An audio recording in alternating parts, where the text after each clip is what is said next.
자, 투자의 승패를 결정짓는 최후의 한 방을 노려보겠습니다. 매치 포인트 시간이고요. 오늘은 정광우 대표와 함께합니다. 86번가 정광우 대표 나오셨습니다. 어서 오세요. 네, 안녕하십니까. 네, 안녕하세요. 원래 준비된 내용이 아니었는데 어제 밤에 갑자기 터진 그 영란은행의 갑작스런 채권 매입. 앞으로 2주간 우리가 돈 풀어줄게. 이거 어떻게 봐야 되는 거예요?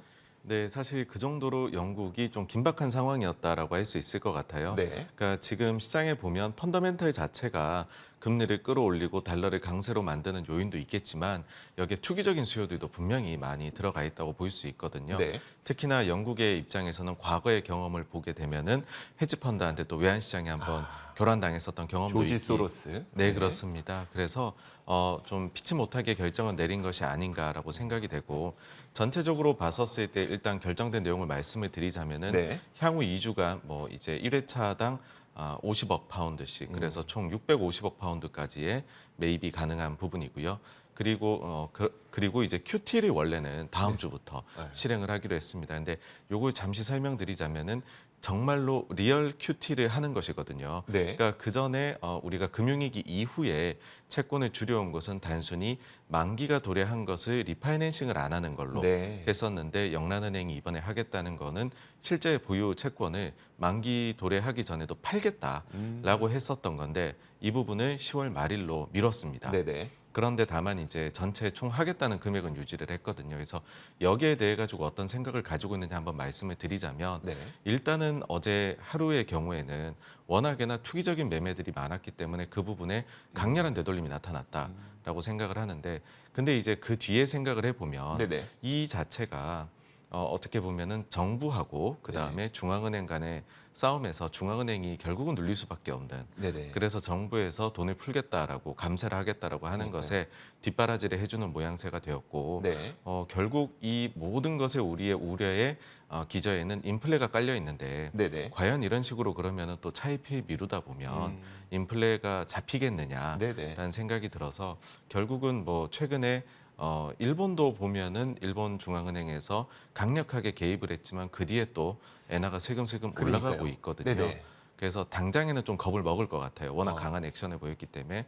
그런데 조금 더 지나고 보면 저렇게 했을 때 과연 근본적인 문제가 해결이 될까라는 우려가 또 계속해서 자라지 않을까 싶습니다. 알겠습니다. 결국은 이제 뭐 시장의 투기적인 수요가 잠깐 사라진 정도? 그러니까 시장 하락 내지는 금리 급등에 베팅을 걸었던 투기적인 수요가 잠깐 사라질 정도로 해석해야 된다. 네, 네, 그렇게 보고 있습니다. 알겠습니다. 사실 우리가 좀 이게 뭐 통화 정책이나 재정 정책의 원리가 있는 건 아닌데 사실 이런 상황에서는 일단 인플레이션 잡아야 되니까 금리는 올려야 되는 게 맞고 다만 그러면 이제 재정 빵꾸 나는 거 어떻게 할 건데라는 걸 생각하는 측면에서 그럼 부자 증세를 하는 게 맞고 이런 식으로 좀 생각하기 마련인데 지금 네, 오히려 네. 감세를 해놓고 있으니까 약간 통화 정책의 엇박자가 날 것 같다. 이거 못할 것 같다. 이런 우려감이 많이 있거든요.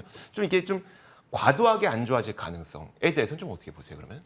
네, 만약에 지금 이야기가 나온 대로 영국에서 정책들을 밀어붙인다라고 하면은 사실은 제일 우려하는 스태그플레이션의 가능성도 그 가능성 오히려 키우는 정책이 되지 않겠느냐 네. 보는 것일 것 같고요. 그래서 실제 이제 시장에서 바라보는 것은 어디 한 곳은 좀 후퇴를 하지 않겠느냐라는 생각하는 것 같아요. 과거에 그 이제 영국의 사례를 한번 또 가지고 와 보면은요. 네네. 90년대 초반에 그 헤지 펀드들의 공격을 받았을 때 당시에는 이제 독일하고 연결을 시켜놨었죠. 네네. 환율을. 근데 그걸 막을 수 없게 되자 그 하루에 2번 금리를 올립니다. 10%에서 12%, 15%로 금리를 올렸는데 네. 도저히 안 되겠다 싶으니까는 그냥 다음 날에 금리를 원상 복구를 시켜버리고요. 네. 그 다음에 그 일종의 폐기제 된 거를 폐기를 해버리거든요. 네. 그래서 결국에는 시장에서는 영국은 좀 이제 버티다가 뭔가 또 이제 좀 양보나 이런 게 후퇴가 나오지 않겠느냐 과거 경험상 네. 그런 생각을 좀 아직까지는 제가 볼 때는 가지고 있는 것 같습니다. 네, 알겠습니다. 그러다 보니까 지금 이날 있었던 시장 반등을 그리 오래 지속 가능할 것 같지는 않다고 보는 게 좀 맞을 것 같네요. 네, 그렇습니다. 이제 계속해서 뭐 문제는 기업 실적 어떠냐, 그다음에 네네. 인플레가 잡히냐 그걸로 또 이동하게 되지 않을까 싶습니다. 알겠습니다. 근데 이게 파운드화의 급락세, 이 통화 가치의 하락을 좀 방어하기 위한 궁여지책으로 이런 어쩔 수 없는 수단을 쓰게 된 것 같긴 한데 결국 이 문제의 발단은 초강달러인 거잖아요. 그러면 네, 네. 달러는 앞으로 좀 어떻게 될 것 같으세요? 네, 그 결국에 달러가 꺾이려면 인플레가 미국에서 좀 완전히 꺾이는 모습이 나와야 되고 그러면은 미국의 이제 연준에서도 매파성을 조금씩 낮추게 되지 않겠냐. 결국 네네. 이 경로로 가게 될 거다라고 생각을 합니다. 그렇게 봤었을 때 사실 그 미국의 인플레에 대한 걱정의 정도는 몇 달 전에 비해서 굉장히 올라간 것 같아요. 오. 근데 그에 비해 가지고서 각종 선행 지표들, 인플레에 대해 가지고 나타내는 선행 지표들은 좀 많이 이제는 꺾여 내려가는 모습들이 나옵니다. 그래서 네. 몇 달 뒤에는 생각보다는 인플레가 좀 꺾이지 않을까라고 기대가 되는데 다만 거기까지 갈 때까지는 시장의 심리라는 것이 굉장히 위축이 되어 있고 또한 우리가 그 실적 시즌을 3분기 실적 시즌을 이번 10월 달에 지나게 될 텐데 아마도 실적이 생각보다는 좀 부진하게 나오지 않을까. 왜냐하면 우리가 기억을 해보면 2분기 실적이 나올 때에 마이크로소프트가 실적 내기 직전에 우리가 강달러 때문에 가이던스를 낮춥니다라고 했었거든요. 네네. 근데 그때보다 훨씬 더 달러가 강해져 있는데 그쵸.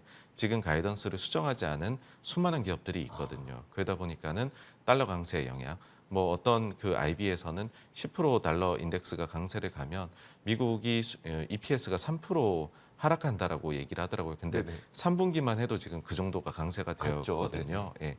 그래서 좀 이런 부분에서는 실망들이 있지 않을까. 그래서 한 10월 정도가 그런 좀 이제 희망이 약간 싹트기 시작은 하면서도 네네. 근데 지금 당장 닥쳐 있는 문제는 너무 큰 네. 그런 상황이어서 아마 이때가 달러는 가장 강한 시기이지 않을까 생각이 되고요.